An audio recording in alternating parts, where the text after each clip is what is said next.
জনাব মাহাদি আমিন, প্রেস সচিব ও মাননীয় প্রধানমন্ত্রী কার্যালয়ের মুখপাত্র জনাব সালেহ শিবলি, অতিরিক্ত প্রেস সচিব জনাব আতিকুর রহমান রুমন এবং প্রেস উইংয়ের আমাদের সদস্যবৃন্দ উপস্থিত রয়েছেন। মাননীয় প্রধানমন্ত্রী প্রেস উইং আয়োজিত এই সংবাদ সম্মেলন কভার করতে আসবার জন্যে আপনাদের প্রতি কৃতজ্ঞতা জানাচ্ছি।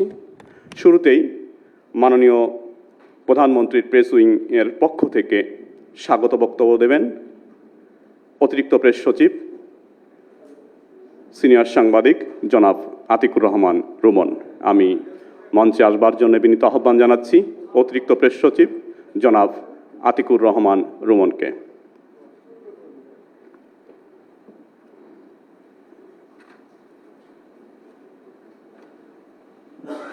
বিসমিল্লাহির রহমানির রহিম। আসসালামু আলাইকুম। প্রিয়, আমি সহকর্মী বলবো, নিজেকে এই পার্টে আনতে আমাকে একটু লাগে। প্রিয় সহকর্মী, এখানে মূল বক্তব্য রাখবেন মুখপাত্ররা, আমি শুধু শুরুটা করে দেব আর কি। দেখেন, আমাদের সরকার, বিএনপি সরকার দায়িত্বে আসার পর থেকে আমাদের সাফল্যগুলো যেগুলো, তার মধ্যে একটি জিনিস আপনারা লক্ষ্য করেছেন, আমাদের মাননীয় প্রধানমন্ত্রী জনাব তারেক রহমান, ওনার যে স্বভাবসুলভ যেগুলো আপনি ড্রেস আপ, তারপর এগুলো দেখছেন, উনি আসলে দেশ সেবা করার জন্যই দায়িত্ব গ্রহণ করেছেন এবং ভালো ভালো কাজগুলো করার জন্যই দায়িত্ব গ্রহণ করেছেন। আপনারা সবই জানেন, কারণ আপনার সংবাদপত্রের লোক, মিডিয়ার লোক আপনারা। জনাব তারেক রহমান উনি চান দেশের ভালো কাজগুলো হোক, তার মধ্যে একটি জিনিসই আমাদের বাধা হয়ে দাঁড়িয়েছে, একটি যুদ্ধ লাগছে। আপনাদের জান যে যুদ্ধ আমাদের তেলের দাম সহ অন্যান্য জিনিসগুলোর দাম যে বৃদ্ধির দিকে, এটা ছাড়া আমার মনে হয় অন্যান্য যে আপনার প্রশাসনিক তারপরে আপনার যে খারাপ কাজগুলো আপনার দুষ্ট লোকেরা করছিল, এগুলো কিন্তু তুলনামূলক অনেক কমে গেছে। আর সরকারের যে ভালো দিক, এগুলো ওনারা তুলে ধরবেন। আমি শুধু আপনাদেরকে শুভেচ্ছা জানাতে এসেছি, শুভেচ্ছা জানাতে বলা হয়েছে আমাকে। আপনারা আসছেন কষ্ট করে, আপনারা আমাদের সহযোগিতা করবেন, এই সরকারকে সহযোগিতা করবেন। যদি কোনো ভুল ত্রুটি হয়ে থাকে সেগুলো আমাদের বলবেন, আমরা যেন আগামীতে ভালো করতে পারি। তা আবারও সবাইকে শুভেচ্ছা জানিয়ে আমি আমার কথা শেষ করছি। ভালো থাকবেন সবাই, সবাই নিরাপদে থাকবেন। আল্লাহ হাফেজ। বাংলাদেশ জিন্দাবাদ।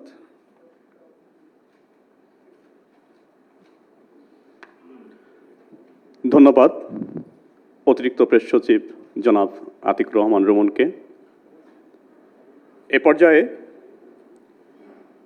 মাননীয় প্রধানমন্ত্রীর প্রেস উইং ও প্রধানমন্ত্রী কার্যালয়ের মুখপাত্রের কার্যক্রম নিয়ে সংক্ষিপ্তভাবে বিস্তারিত বক্তব্য তুলে ধরবেন মাননীয় প্রধানমন্ত্রীর প্রেস সচিব ও প্রধানমন্ত্রী কার্যালয়ের মুখপাত্র বিশিষ্ট সাংবাদিক জনাব সালেহ শিবলি।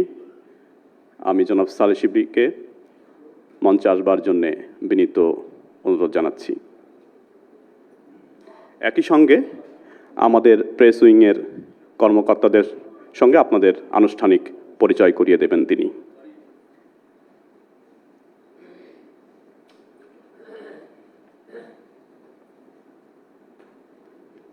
আসসালামু আলাইকুম। বিসমিল্লাহির রহমানির রহিম। প্রিয় সাংবাদিক বন্ধুরা, আপনাদের সঙ্গে আমার অনেকের সঙ্গে প্রায় দেখা হয়, কথা হয়, কিন্তু ইচ্ছে থাকা সত্ত্বেও আনুষ্ঠানিকভাবে আপনাদের সঙ্গে এখনও বসা হয়ে ওঠেনি, কথা বলতে পারেনি। এই জন্য প্রথমেই দুঃখ প্রকাশ করছি। একই সঙ্গে মাননীয় প্রধানমন্ত্রী জনাব তারেক রহমানের যে প্রেস উইং, এই প্রেস উইংয়ের সঙ্গে আপনাদের আনুষ্ঠানিক পরিচয় এখন হয়নি, যদিও ওনারা সবাই আপনার পূর্ব পরিচিত, আপনারা সবাই তাদেরকে চেনেন। আমি তারপরও আপনাদের সঙ্গে আজকে আনুষ্ঠানিকভাবে প্রত্যেকে পরিচয় করিয়ে দিতে চাই। আপনারা চিনলেও এটা হচ্ছে শুধুমাত্র একটা আনুষ্ঠানিকতা। শুরুতেই আমি একটু আগে আপনাদের সঙ্গে কথা বললেন, আমার নাম সালেহ শিবলি, আমি প্রেস সচিবের দায়িত্ব পালন করছি। অতিরিক্ত প্রেস সচিব ইতিমধ্যে আপনারা তার বক্তব্য শুনেছেন, আতিকুর রহমান রুমন। আমার ডানে আছেন মাহফুজুর রহমান, উনি আমাদের প্রেস উইংয়ের সিনিয়র সদস্য। আপনারা ওনাকে চেনেন, উনি ইউএনবির সংবাদ সংস্থা ইউএনবির সম্পাদক হিসাবে দীর্ঘদিন দায়িত্ব পালন করেছেন, দীর্ঘদিন সাংবাদিকতা করেছেন, টেলিভিশনে কাজ করেছেন, আপনাদের চেনা মুখ। তারপরে আমি পরিচয় করে দিতে চাই জাহিদুল ইসলাম রনি। আমার ধারণা আপনাদের সবচাইতে বেশি যাকে চেনেন তিনি তাদের মধ্যে একজন। এরপরে আছেন মোস্তফা জুলফিকার হাসান শিবলু, হাসান শিবলু নামে পরিচিত, ডেপুটি প্রেস সেক্রেটারি। তারপরে আছেন সুজাউদ্দৌলা সুজন, ডান পাশে। তারপর আছেন শাহাদাত হোসেন স্বাধীন। আরেকজন ছিলেন আমাদের, আজকে কোনো কারণে আসতে পারেননি, উনি হচ্ছেন সরকারি কর্মকর্তা আশরাফ ইমদাদ। এরপর আছেন নাজমুল হক খান,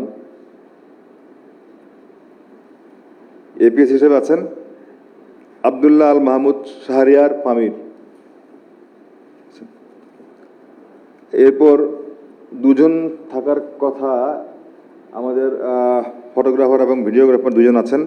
একজনের নাম খালেদ হোসেন পরাগ, আরেকজন হচ্ছেন খালেদ ইবনে এমেরব।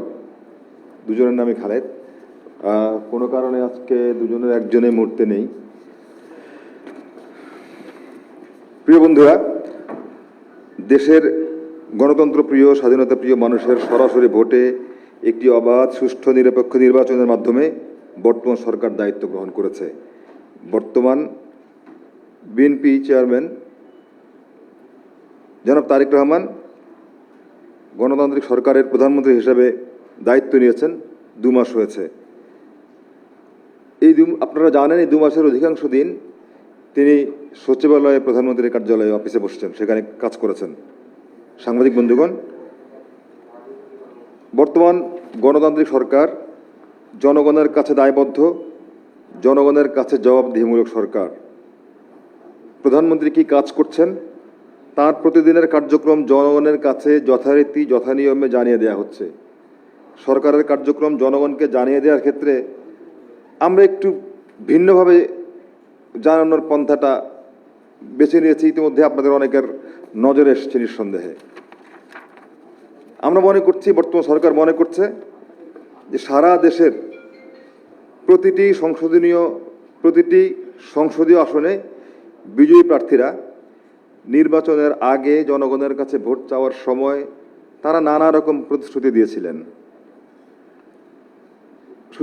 শুধু তাই নয়, বিএনপি যে 31 দফার কথা বলছে, বিএনপির যে নির্বাচনী ইশতেহার 31 দফা নিয়ে গত 2 বছর 2.5 বছর জনগণের মুখোমুখি হয়েছে।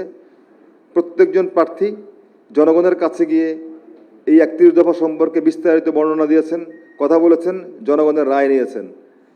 এরপর তার আলোকে আমরা যে নির্বাচনী ইশতেহার করেছিলাম সেটা সম্পর্কে কথাবার্তা বলেছেন। আমরা মনে করছি জনগণের কাছে নির্বাচনী ইশতেহারে যে সমস্ত কথাগুলি বলা হয়েছিল, এ সমস্ত প্রতিশ্রুতিগুলি জনপ্রতিনিধিরা পালন করছেন কিনা, এটা যার যার সংসদীয় আসনের যারা আছেন, ভোটার যারা আছেন, যারা ভোট দিয়েছেন, যে সমস্ত মানুষরা যার যার সংসদীয় এলাকায় বসবাস করছেন, তারা তাদের জনপ্রতিনিধিদের কাছে এটা জিজ্ঞাসা করার, জানার অধিকার আছে এবং তাদের জানা উচিত। সুতরাং আমরা মনে করি যারা জনপ্রতিনিধি নির্বাচিত হয়েছেন তারা যার যার নিজ নিজ এলাকার সংসদীয় আসনের ভোটারদের কাছে তাদের কথাগুলি বলবেন। এরপর যদি জানার পরবর্তী স্টেপ যেটি, সেটা হচ্ছে সরকারের যে মন্ত্রণালয় আছেন সরকারের বিভিন্ন মন্ত্রণালয়ের মন্ত্রীগণ জনগণের কাছে তাদের উপর অর্পিত দায়িত্ব ঠিকমতো পালন করছেন কিনা সেটিও জনগণের জানার অধিকার আছে। ফলে মন্ত্রী মহোদয়গণ তাদের জনসংযোগ কর্মকর্তার মাধ্যমে কিংবা নিজেরা সাংবাদিকদের মুখোমুখি হয়ে অথবা সরাসরি জনগণের মুখোমুখি হয়ে তারা নিজেরা নিজেদের কার্যক্রমের কথা জনগণকে জানাবেন। জনগণের কাছে সরকারের জবাবদিহিতা নিশ্চিত করার এটি অন্যতম একটি উপায়। এরপরে আপনারা দেখবেন যে যখনই ক্যাবিনেট মিটিং হচ্ছে, ক্যাবিনেট মিটিং হওয়ার পর ক্যাবিনেটের সিদ্ধান্তগুলো ক্যাবিনেট সচিব মহোদয় যথারীতি জনগণকে জানিয়ে দিচ্ছেন।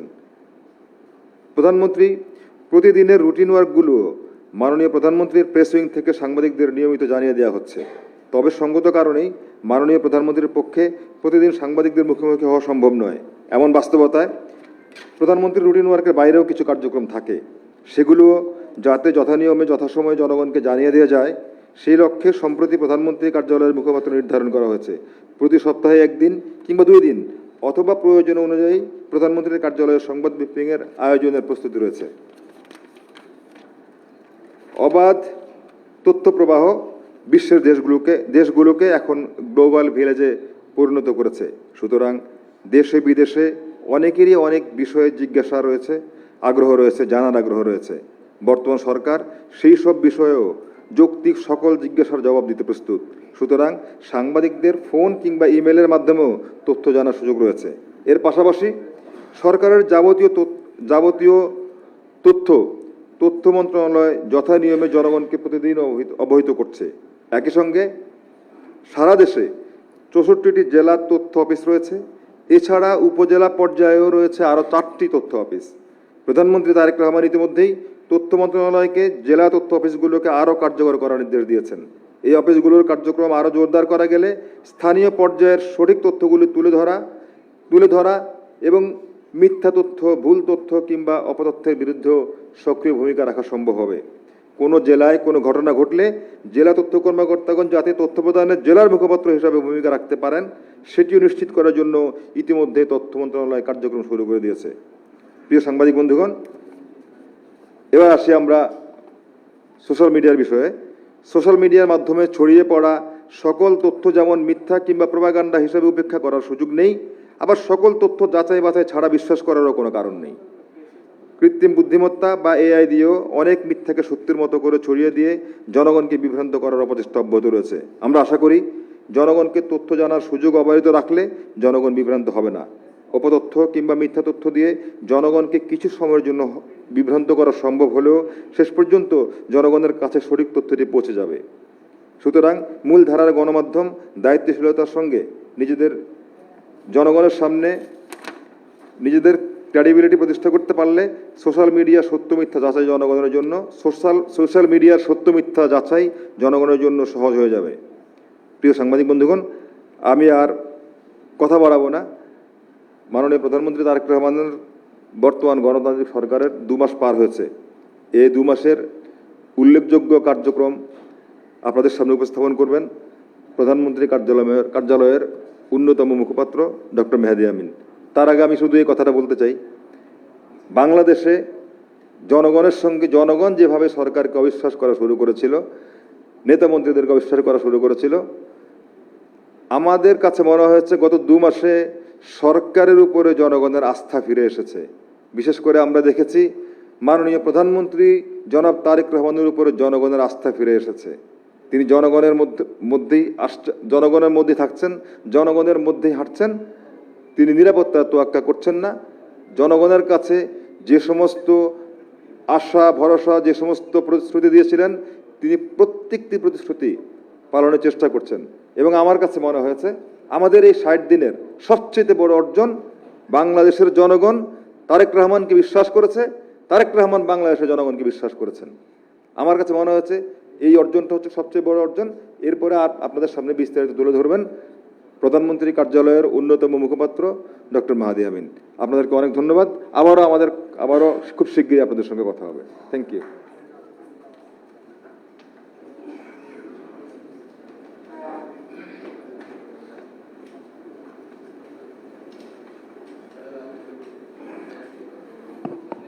বিসমিল্লাহির রহমানির রহিম। আসসালামু আলাইকুম। প্রিয় সাংবাদিক ভাই ও বোনেরা, আপনাদের সবাইকে আন্তরিক ধন্যবাদ জানাচ্ছি আজকের সংবাদ সম্মেলনে উপস্থিত হওয়ার জন্য। আপনারা জানেন যে মাননীয় প্রধানমন্ত্রী জনাব তারেক রহমানের নেতৃত্বে জনগণের ভোটে নির্বাচিত গণতান্ত্রিক সরকারের শপথ গ্রহণের 2 মাস পূর্ণ হয়েছে গতকাল। বিগত 1.5 দশকের ফ্যাসিবাদী শাসনের রক্তস্নাত অধ্যায় অতিক্রম করে গণমানুষের অধিকার প্রতিষ্ঠার পথে জাতিকে এগিয়ে নেওয়ার ক্ষেত্রে তিনি দৃঢ় ও সাহসী নেতৃত্ব দিয়েছেন। দীর্ঘ নির্বাসন শেষে তার স্বদেশ প্রত্যাবর্তন শুধু বাংলাদেশের জন্য নয়, বিশ্ব রাজনীতির জন্য একটি ঐতিহাসিক ঘটনা।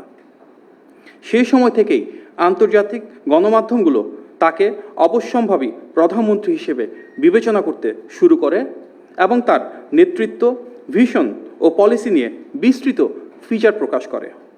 গত 12ই ফেব্রুয়ারির নির্বাচনে অর্জিত নিরঙ্কুশ বিজয়কে দেশি বিদেশি গণমাধ্যম ও পর্যবেক্ষকরা গণতন্ত্রের পুনরুত্থান ও জনগণের আকাঙ্ক্ষার প্রতিফলন হিসেবে আখ্যায়িত করেছেন।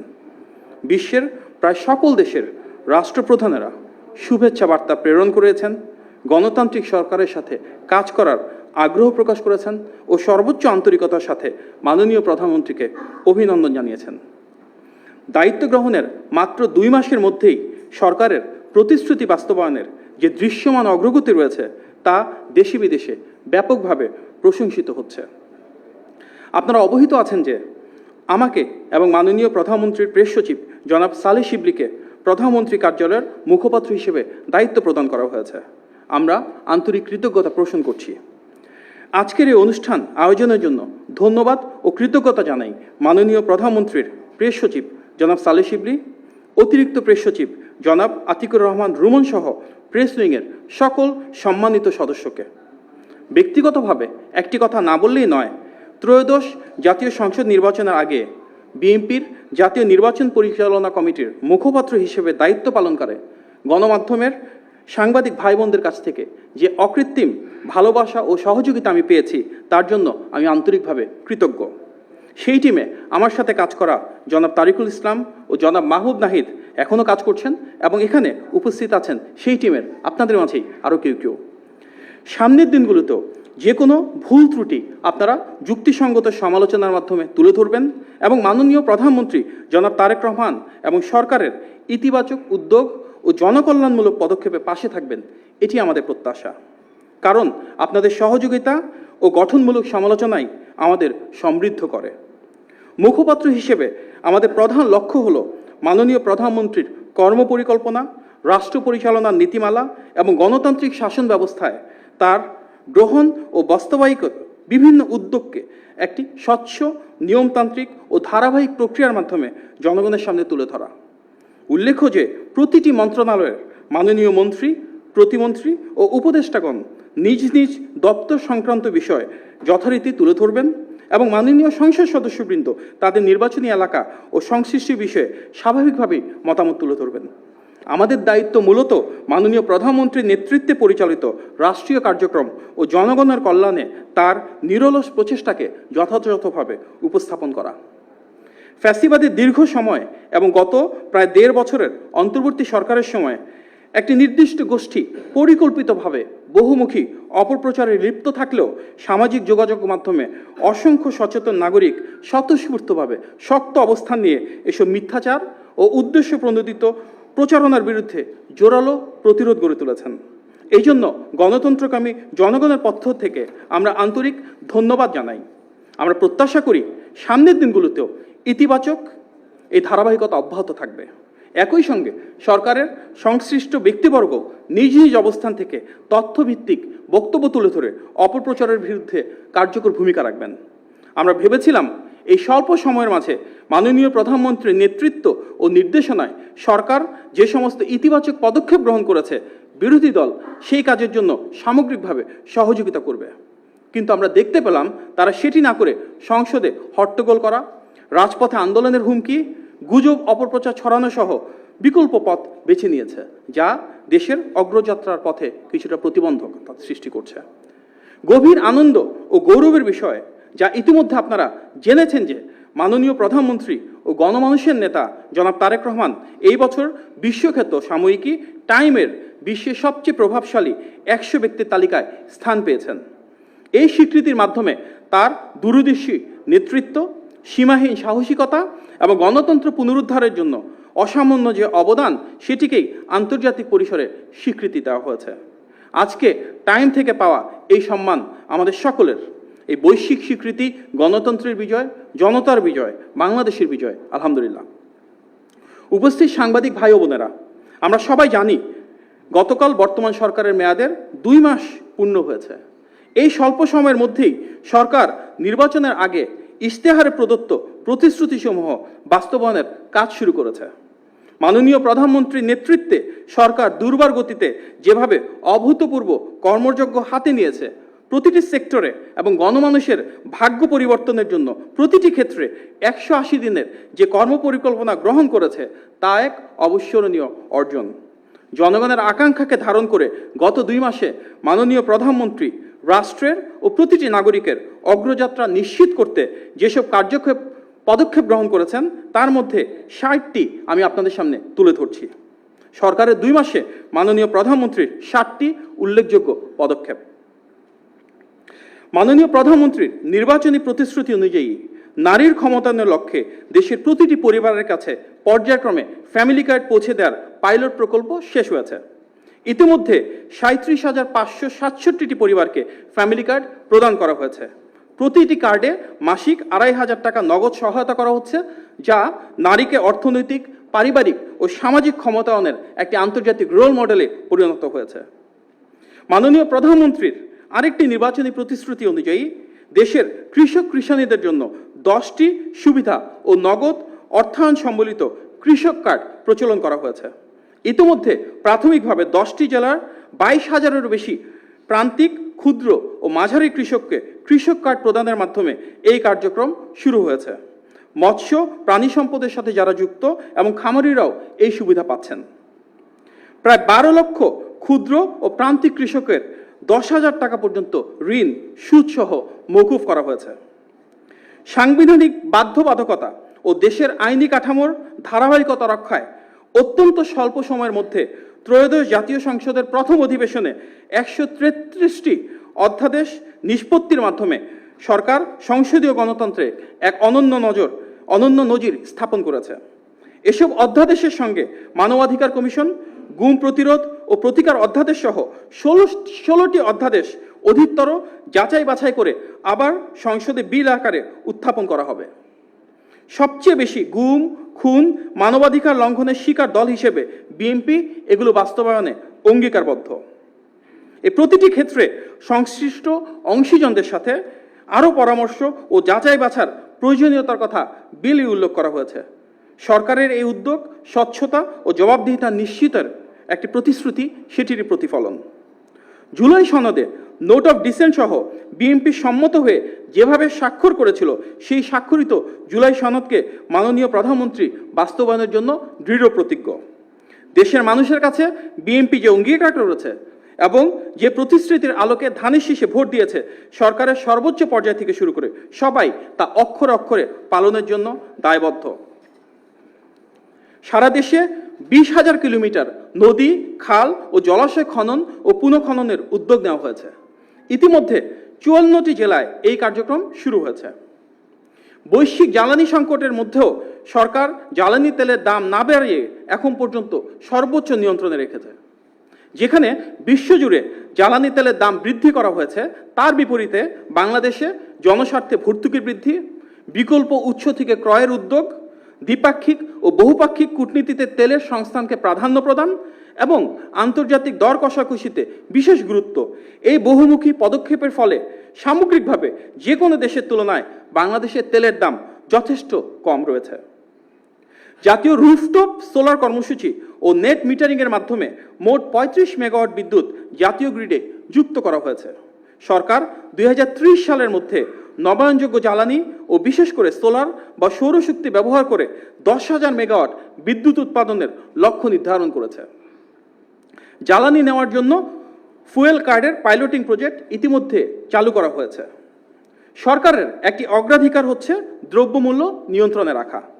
প্রতিকূল বৈশ্বিক ও দেশীয় অর্থনৈতিক পরিস্থিতির মধ্যে পবিত্র রমজান মাসে এবং এখনও অন্যান্য বছরের তুলনায় দ্রব্যমূল্য নিয়ন্ত্রণে রাখা সম্ভব হয়েছে। একই সঙ্গে তারল্য সংকট থাকা সত্ত্বেও খাদ্যপণ্য ও নিত্য প্রয়োজনীয় দ্রব্যের আমদানি অব্যাহত রাখা হয়েছে, ফলে অভ্যন্তরীণ বাজারে কোনো সংকট তৈরি হয়নি এবং মূল্যস্ফীতি নিয়ন্ত্রণে রাখা গিয়েছে। 4,908টি মসজিদে ইমাম, মুয়াজ্জিন, 990টি মন্দিরের পুরোহিত, 144টি বৌদ্ধ বিহারের অধ্যক্ষ এবং 396টি গির্জার যাজক ও পালকরা মাসিক সম্মানী পাচ্ছেন।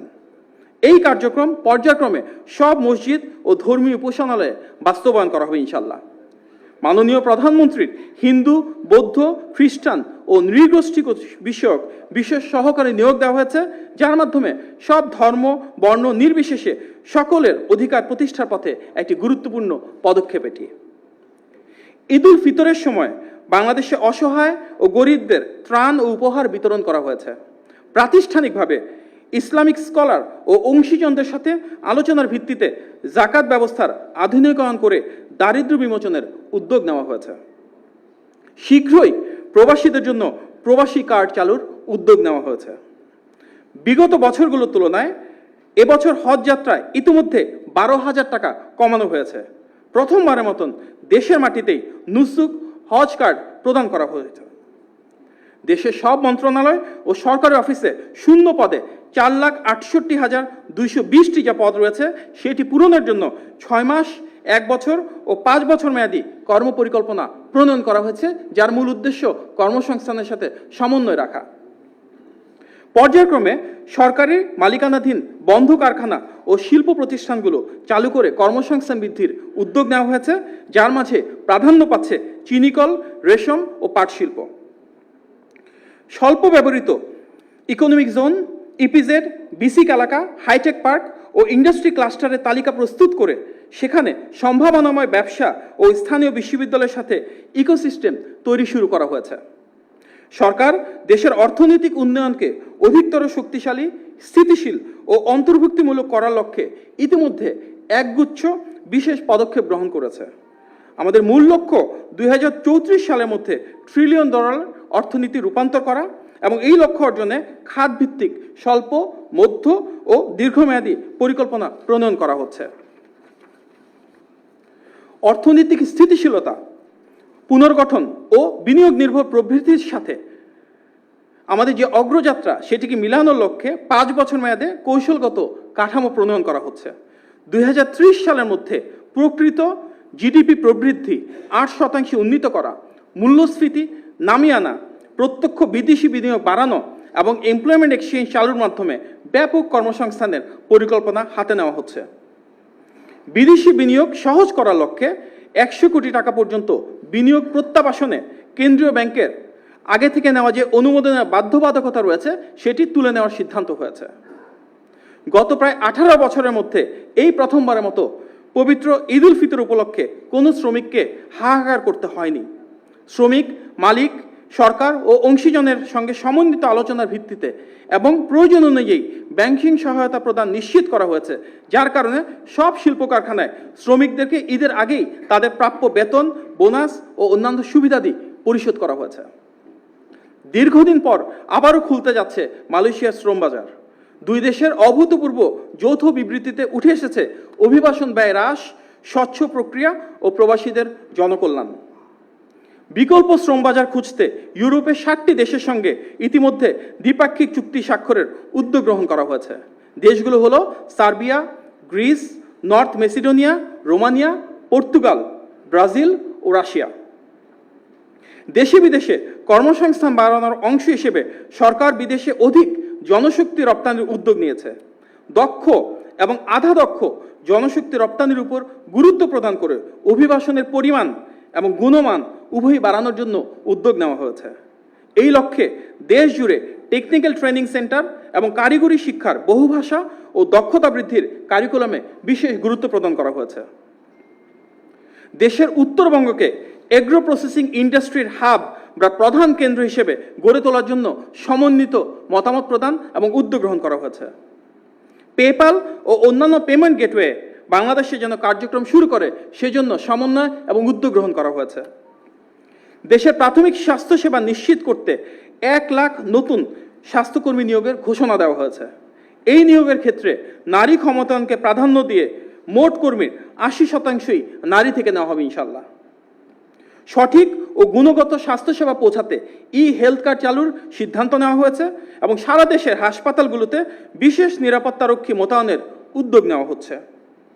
প্রতি বছর পুনরায় ভর্তি ফি বাতিল, অর্থাৎ পরবর্তী ক্লাসে ভর্তি হওয়ার পর নতুন করে আর ভর্তি ফি না দেওয়ার সিদ্ধান্ত গ্রহণ করা হয়েছে।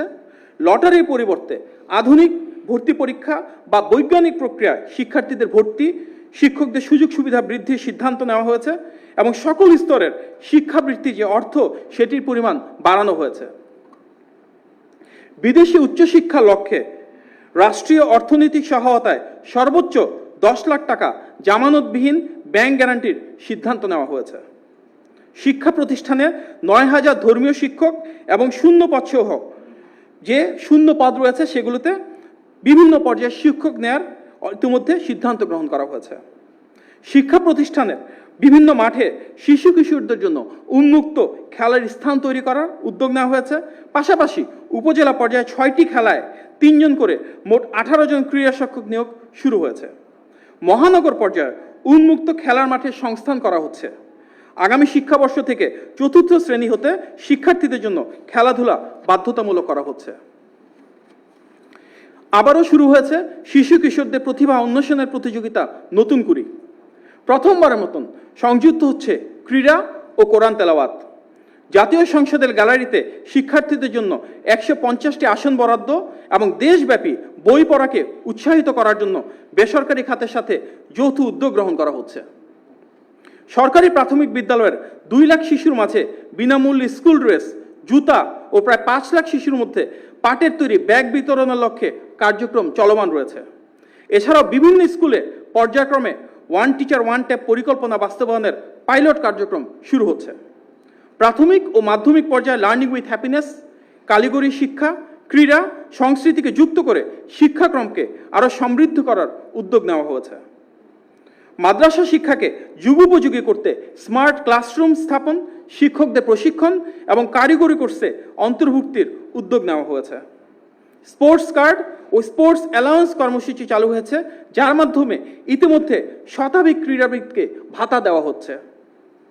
5 বছরে 25 কোটি বৃক্ষরোপণ ও সবুজ কর্মসংস্থান সৃষ্টির লক্ষ্যে বনায়ন সৃজনের জন্য এরই মধ্যে 1,50,00,000 বিভিন্ন প্রজাতির চারা উৎপাদন করা হয়েছে।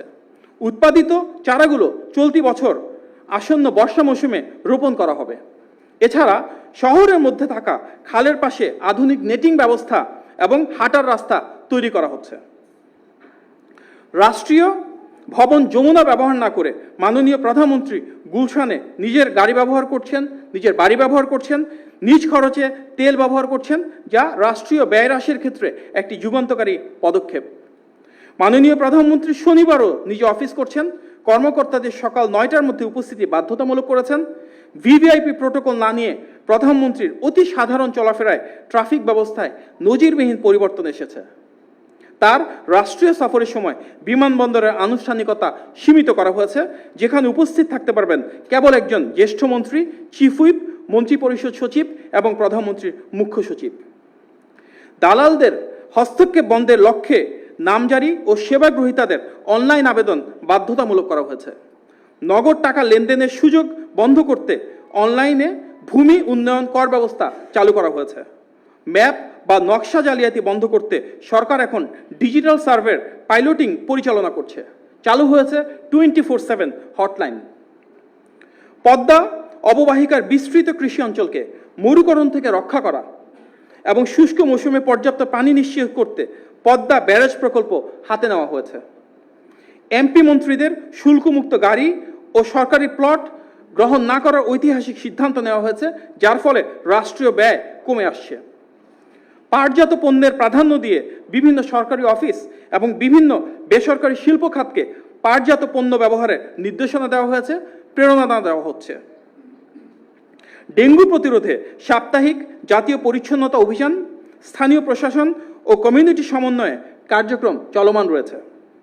দীর্ঘদিন বন্ধ থাকার পর হামের টিকাদান কর্মসূচি চালু হয়েছে, লক্ষ্য দ্রুততম সময়ে সারা দেশে সেটি প্রদান করা। চাঁদাবাজির বিরুদ্ধে ব্যবস্থা নেওয়ার জন্য গোয়েন্দা ও আইনশৃঙ্খলা বাহিনী দ্রুত পদক্ষেপ নিচ্ছে। আইনশৃঙ্খলা বজায় রাখার ক্ষেত্রে সর্বোচ্চ অগ্রাধিকার দেওয়া হচ্ছে। জনবান্ধব পুলিশ যেন গঠিত হয় এবং সেভাবে যেন জনসেবা করে সেটি নিশ্চিত করা হচ্ছে। ঢাকায় পরিবেশ বান্ধব ইলেকট্রিক বাস এবং নারীদের জন্য সম্পূর্ণ নারী পরিচালিত নিরাপদ বিশেষায়িত পিঙ্ক বাস সার্ভিস চালুর উদ্যোগ নেওয়া হয়েছে।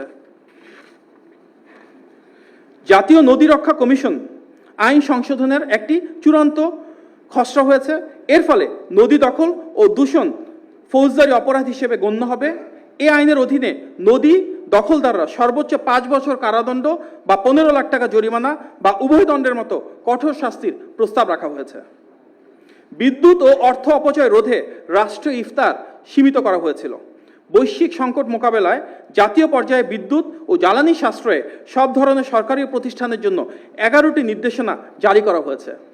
লাইট কম ব্যবহার করে দিনের বেলা অফিস বা বাড়ি ঘরের পর্দার জানালা সরিয়ে সূর্যের আলো ব্যবহারের জন্য সবাইকে অনুপ্রাণিত করা হয়েছে। সরকারি অফিসে অর্ধেক ফ্যান, লাইট ও এসি চালানোর নির্দেশনা এসেছে।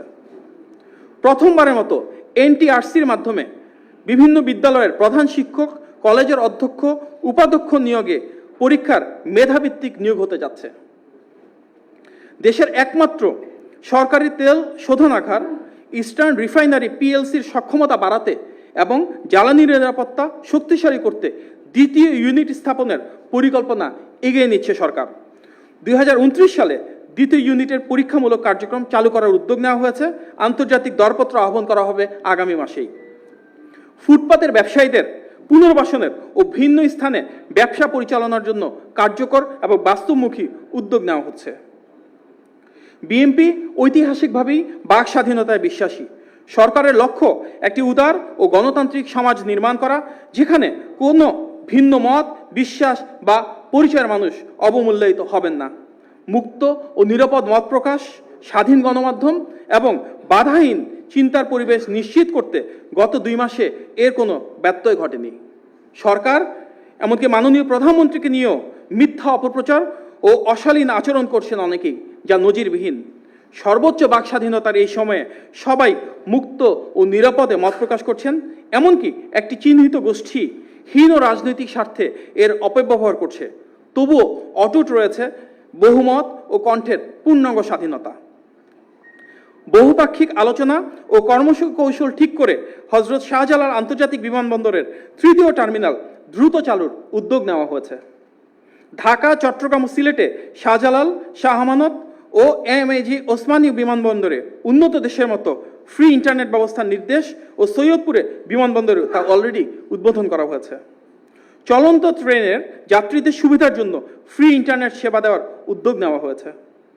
কারিগরি ও মাদ্রাসা শিক্ষা প্রতিষ্ঠানসমূহে আধুনিকায়নে আগামী 180 দিনের মধ্যে দেশের 2336টি কারিগরি ও 8232টি মাদ্রাসা শিক্ষা প্রতিষ্ঠানে ফ্রি ওয়াইফাই চালু করা হচ্ছে। সরকার অর্থনৈতিক কূটনীতিকে প্রাধান্য দিচ্ছে, যেখানে প্রবাসীদের জনকল্যাণ, দূতাবাস এবং মিশনগুলোকে বাণিজ্যের প্রচার, বিনিয়োগের আকর্ষণ এবং বৈদেশিক জনশক্তি রপ্তানির সুযোগ তৈরিকে অন্যতম অগ্রাধিকার বলা হচ্ছে। পারস্পরিক শ্রদ্ধা এবং সহযোগিতার মাধ্যমে বিশ্বের সকল দেশের সাথে সম্পর্ক শক্তিশালী এবং স্বাভাবিক করা হচ্ছে। জনগণের সাথে জনগণের সম্পর্ক, পানি বন্টন, সীমান্ত হত্যা বন্ধ, বাণিজ্য, বিনিয়োগ বৃদ্ধি, শিক্ষা, সংস্কৃতি সহ দ্বিপাক্ষিক এবং বহুপাক্ষিক সম্ভাবনার দুয়ার খোলা হচ্ছে। বিদেশে পাচারকৃত অর্থ দেশে ফিরিয়ে আনতে প্রাথমিকভাবে 10টি দেশের সঙ্গে সম্পদ শনাক্তকরণ এবং পারস্পরিক আইনগত সহায়তা জোরদার করা হচ্ছে, যার মূল উদ্দেশ্য মানি লন্ডারিংয়ের মাধ্যমে যে টাকা বাংলাদেশ থেকে চলে গিয়েছিল সেটি যত দ্রুত সম্ভব দেশে ফিরিয়ে আনা। উপকূলীয় অঞ্চলে নদী ভাঙ্গন রোধ এবং জলবায়ু পরিবর্তন মোকাবেলায় দীর্ঘমেয়াদী পরিকল্পনা বাস্তবায়নের ঘোষণা দেওয়া হয়েছে। মানবাধিকারের সার্বজনীন ঘোষণাপত্র অনুযায়ী মানবাধিকার সুরক্ষা নিশ্চিত করা বিএনপির নির্বাচনী ইশতেহারের অন্যতম প্রতিশ্রুতি। আপনারা জানেন বিএনপি সেই রাজনৈতিক দল আমাদের হাজার হাজার নেতাকর্মী গুম খুন হামলা মামলা শিকার হয়েছেন, পঙ্গুত্ব বরণ করেছেন। আমাদের 60 লাখ নেতাকর্মীর বিরুদ্ধে মিথ্যা মামলা দেওয়া হয়েছে। সুতরাং সবচেয়ে বেশি মানবাধিকার লঙ্ঘনের শিকারের রাজনৈতিক দল হিসেবে যে কোনো অপপ্রচার, প্রোপাগান্ডা বা রাজনৈতিক হীনচরিত্রের বহিঃপ্রকাশ হিসেবে যা চলছে তার বিপরীতে আমরা অবশ্যই নিশ্চিত করতে চাই যে গত 2 মাসে সরকারের মানবাধিকার রক্ষায় যে রেকর্ড তৈরি করেছে তা জনগণের প্রত্যাশা তরুণ করেছে এবং আগামী দিনও ইনশাল্লাহ তা চলমান থাকবে। আপনারা জানেন দেশের সরকার রাষ্ট্র ব্যবস্থার উপর জনগণ আস্থা হারিয়ে ফেলেছিল ফ্যাসিবাদের সময়ে। মাননীয় প্রধানমন্ত্রী জনাব তারেক রহমান এখন দেশের মানুষের সে আস্থা ও বিশ্বাস ফিরিয়ে এনেছেন। স্বচ্ছ ও জবাবদিহিমূলক রাষ্ট্র ব্যবস্থা ফিরিয়ে এনেছেন। ইশতেহারের প্রতিশ্রুতি বাস্তবায়ন শুরু করেছেন, যা এক অনন্য অর্জন। সকলের সম্মানিত প্রয়াস থাকলেই আমরা আরও ইতিবাচক উদ্যোগ গ্রহণের মাধ্যমে আমাদের সবার প্রত্যাশিত বাংলাদেশ গড়ে তুলতে পারবো ইনশাল্লাহ। আজকের এই সংবাদ সম্মেলনে উপস্থিত হয়ে ধৈর্য সহকারে আমার বক্তব্য শুনেছেন এবং যারা এটা আয়োজন করেছেন আপনাদের সবাইকে আন্তরিকভাবে ধন্যবাদ জানিয়ে আমার বক্তব্য শেষ করছি। ধন্যবাদ। আসসালামু আলাইকুম।